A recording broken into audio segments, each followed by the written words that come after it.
There's always that one neighbor in our neighborhoods. The one who's kind of odd, who doesn't talk much. Maybe they're moody or flat out grumpy.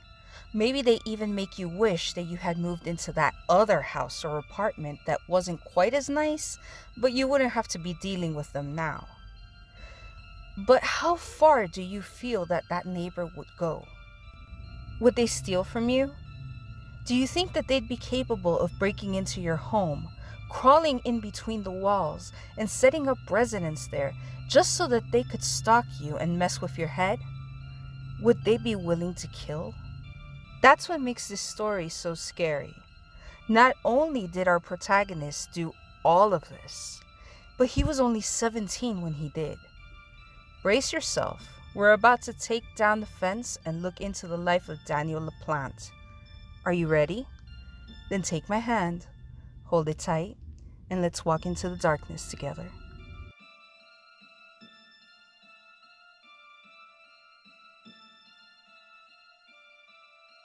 Daniel LaPlante was born on May 15, 1970 in Townsend, Massachusetts. As a small child, Daniel had a complicated life. Not only did he live in a grimy old house that was completely unsuitable for a child to live in, with trash and other things scattered everywhere, and the front yard filled with junk cars, but he was also being sexually abused by his father. At some point, his mother leaves Daniel's birth father, but that doesn't really help Daniel, because his new stepfather also begins to sexually and psychologically abuse Daniel. This leads to Daniel growing up and becoming what others would describe as a creepy, smelly, weird, violent, and antisocial teenager who never really talked much. Daniel didn't have any friends. He didn't go to parties. He didn't do what normal teenagers did at his age. Instead, Daniel took comfort in sneaking into the woods behind his house. He did this so often that even his own neighbors were concerned for him. Eventually, Daniel was referred to a psychiatrist because of this strange behavior, and unfortunately, the psychiatrist who was meant to help him began to sexually abuse Daniel as well, and then diagnosed him with hyperactivity disorder, stating that his behavior had changed due to Daniel's head being smashed with a lamp. This kind of shows us that Daniel wasn't just being sexually and psychologically abused, but he was also being physically abused. So at some point during his teens, Daniel begins to use the woods that he knew so well to travel through the neighborhood. He would watch his neighbors, and during evenings when they would leave their homes, Daniel would sneak in and burglarize them, stealing jewelry, money, and other valuables that he could find. This led to him being arrested multiple times, and at around this time, Daniel decided that he not only wanted to take his neighbors' possessions, but he also wanted to play with their minds as well. And he began to move objects in their homes and left items behind that couldn't be confused as something that would belong to the families, so that they would have no doubts when they saw the misplaced items that someone had been in their home. One of these homes happened to be that of a man named Frank Bowen. Frank's household consisted of himself, his 15-year-old daughter Tina, and her older sister Karen. Daniel actually knew Tina from school, although it seems that Tina didn't even know that Daniel existed. Now, it's unsure how, maybe while he was burglarizing them, but Daniel managed to get the Bowen's phone number. He then began to call it to speak to Tina. At first, he pretended to be a wrong number, but then he started to tell her that he went to the same school with her and that they knew the same people. Soon they had become friends, and after a few calls, Daniel decided to ask Tina out on a date. Daniel had told her that he was a jock and described himself as tall and handsome with blonde hair. So Tina was probably pretty excited and trusted in what he told her, and she agreed to go out with him without giving it much thought. Unfortunately for her, when the evening of the date came and Daniel showed up, he was nothing like he had described on the phone. He wasn't handsome. His hair was greasy, His face was pimply, and it was very apparent that Daniel had a big hygiene problem and hadn't showered in a bit. Tina was definitely shocked and discouraged by all of this. But despite the turn of events, she felt bad for Daniel. She didn't have the heart to call off the date, as she was also probably thinking of all that time they had spent talking on the phone and how close they had gotten. So she decided to give him a chance. Tina composed herself, smiled at him, and they left on their date as planned. Now, the date started off okay, but it took a turn pretty quickly as they began to speak. Tina had recently lost her mother to cancer, and when the conversation turned that way, Daniel became really interested. Not just about the normal things like how she died, but Daniel began to ask really specific, really creepy questions, like what it had felt like to watch her mother die and see the life leave her eyes. Tina did everything that she could to end this date as quickly as possible. Now, this happened during Easter break in school, and when it passed, she did return to school and began to ask around about Daniel to see what others in her school knew about him, and was shocked to hear a rumor that was going around stating that Daniel had raped another girl from their school. Tina was so freaked out about this that she told her father, and he forbade her from ever speaking to Daniel again. And I have a feeling she wasn't too upset about that. Tina and her sister had both been having a really hard time trying to cope with the loss of their mother, and desperate to speak to her again, they had gone out and bought a Ouija board to try and communicate with her spirit. The first couple of times that they used the board, nothing had happened. Although disappointed, the girls were determined to speak to their mother, so they continued to try. Not long after the incident with Daniel, they pulled the board out again and gave it another go. Now, at first, it seemed like it would go the same way as the other sessions had gone, and that nothing was going to happen. But then, suddenly, they began to hear a tapping coming from one of the walls. Excited and very curious, the girls began to ask questions to whatever was tapping, and it began to reply. For example, the girls asked what they thought was a spirit if it was their mother, and asked it to tap if it was, and they heard a tap, assuring them that yes, it was. They continued interacting in this way. The girls would ask, and the spirit would tap, or not tap, depending on the answer. The girls were so happy that they had found a way to interact with their mother again, that they began to pull out the board and have sessions on a regular basis. But eventually, the tapping began to happen even when the girls weren't using the board. The girls were slightly creeped out, but they wholeheartedly believed that this was their mother making these noises, and so they continued to encourage the communication. Soon after that, the communication began to seem more like a haunting. Items began to appear in random places when no one in the house had moved them. The television would change channels on its own. Food in the refrigerator began to go missing. The girls began telling Frank about the strange things that were happening, but their father, being a non-believer, thought that the girls were just messing around with each other. He became upset and threatened them, telling them that if they didn't stop, he would take them both to counseling. This deterred them from telling Frank the odd things that continued to happen to them. One day, when the tapping started, the girls realized that it was coming from the floor instead of the walls, which was its usual place. They found it odd, but they decided to check the basement for any clues, which was the room that was directly under that tapping. They grabbed a knife from the kitchen, and as scared as they were of what they might find, they slowly made their way towards the basement. They turned on the basement light and began to go down the stairs when they see a message written on the basement's wall in what looks like blood that reads, "Come find me, I'm in your closet." The two girls began freaking out and ran out of the house as fast as they could. They end up at the neighbor's house and wait there for their father to come home. When he does, they immediately tell him what happened to them and what they saw, and Frank runs into the house and down the basement. He takes a look at the scene and inspects the message. Realizing that it was written in ketchup and not blood, he decides that his girls are at it again and makes good on his word. He sends the girls to counseling, hoping that it'll be the end of all of the craziness. And it was for a short time. But a couple of weeks later, the tapping starts again in Tina's room. Tina hears it and is terrified. But she slowly walks into her room and sees another message on the wall that reads, "I'm back. Find me if you can." Tina runs out of the room, finds Karen, and tells her what she saw. They both decide to run to the neighbor's house and once again wait for Frank to come home. They explain what happened and beg their father to believe them. Frank is extremely upset at this point because he's realizing that counseling hasn't helped and that they're right back to square one with the girls. But he goes into his house to inspect the room anyway.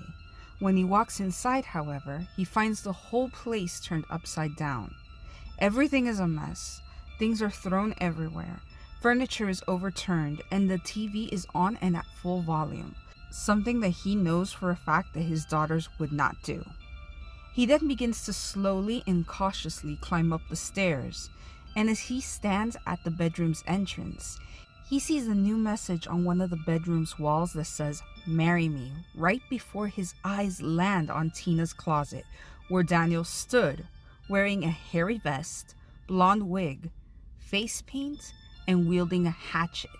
Daniel rushes past him, and Frank makes a move to grab him, but misses. Frank then leaves the house and calls the police.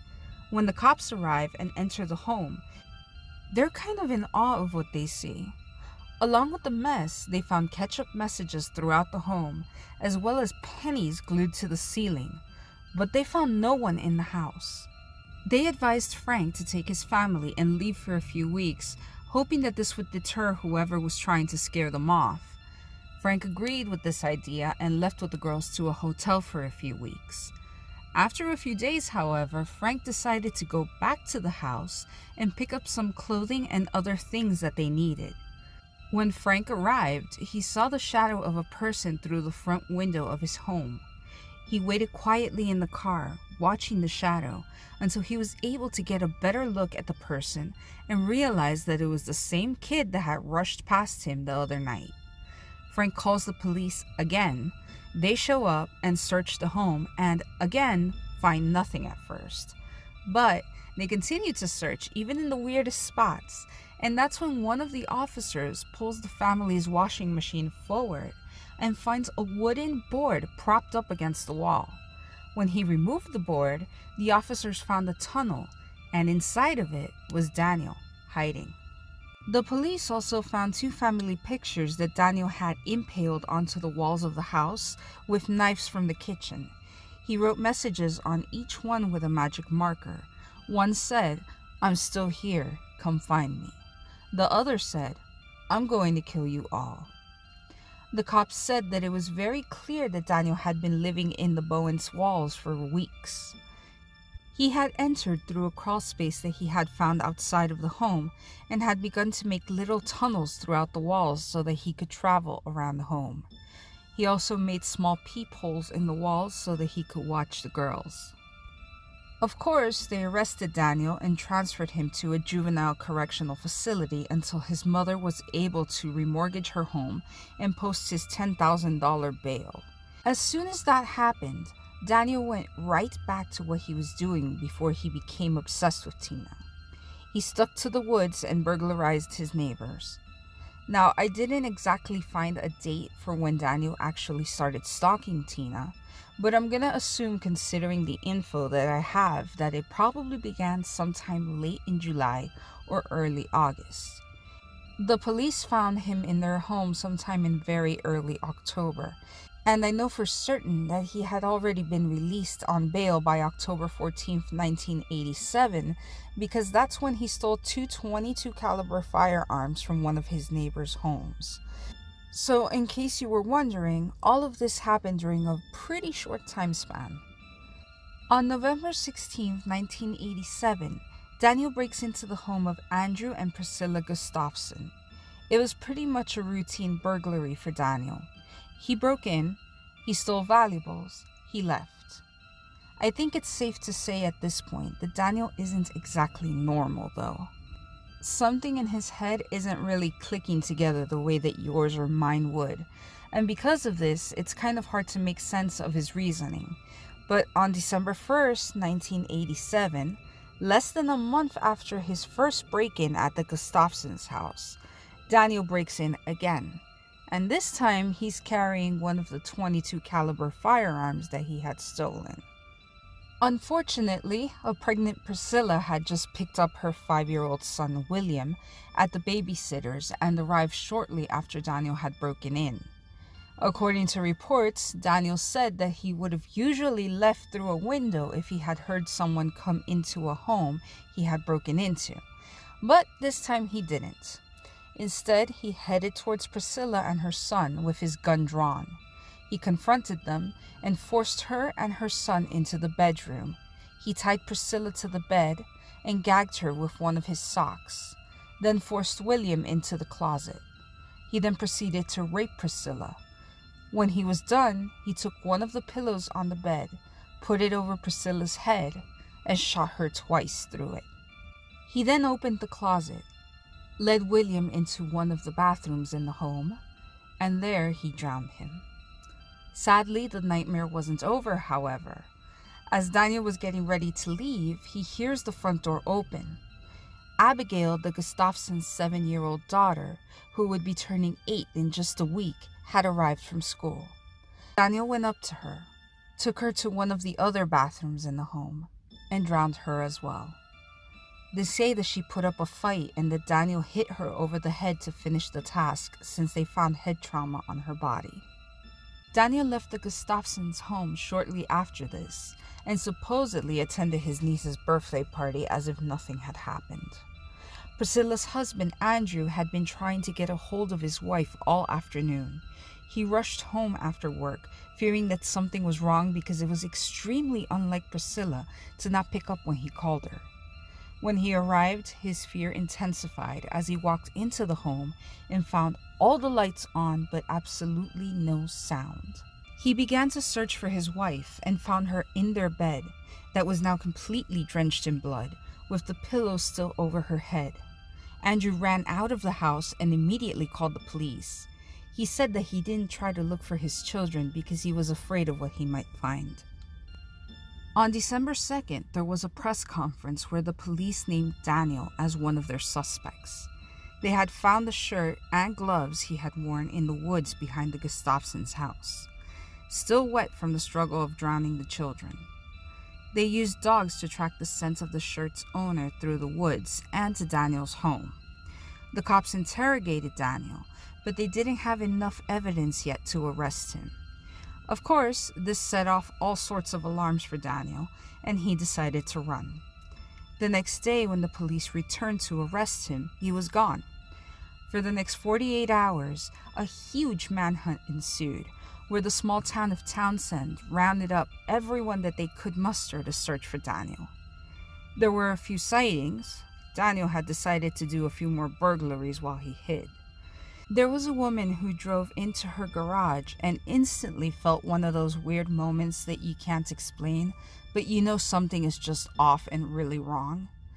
She backed out into her driveway and waited for police to show up. When they did and entered the home, they found Daniel, who quickly jumped out of a nearby window and vanished. At one point, he stopped a woman in her car and raped her at gunpoint. She managed to get away from him before things got worse. On the evening of December 3rd, police found Daniel hiding inside of a trash can near Ayer, Massachusetts, which is about 10 minutes from Townsend. After taking him into custody and searching him, police found the .22 caliber gun hidden in his crotch. In October 1988, Daniel went to trial for the deaths of William, Abigail, and Priscilla Gustafson. He pled not guilty, but with the evidence they had against him, there was no real chance. Daniel was found guilty and sentenced to 3 life sentences.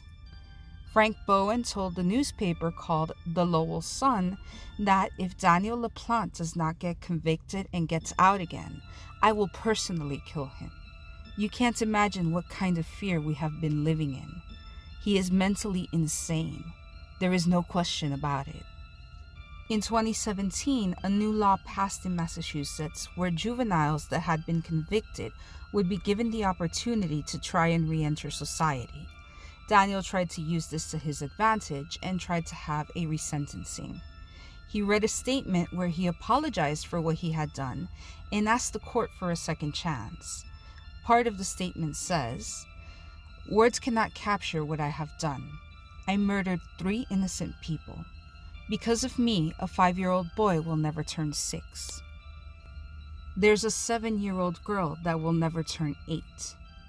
Because of me, a woman will never be able to give birth to her 3rd child. I robbed an unborn child of his first breath. A husband was never able again to hear from his family, 'I love you.' I do not have the words to fully express my profound sorrow, but I am truly sorry for the harm I have caused.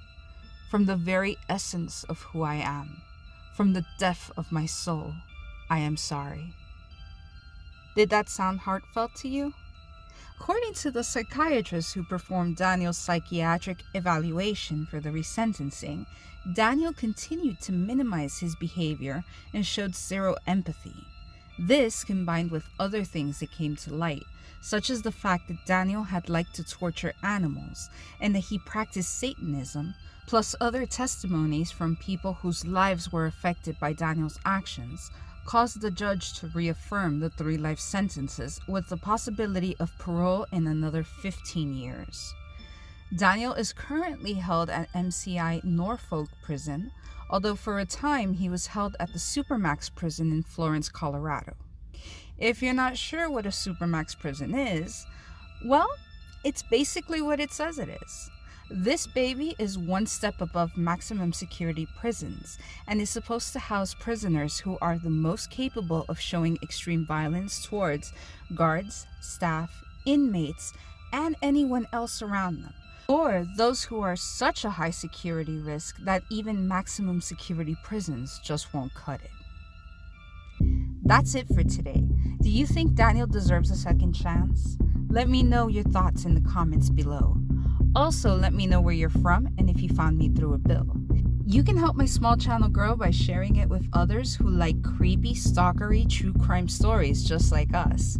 And, as always, remember to like if you liked and subscribe if you want more. I'll see you next time.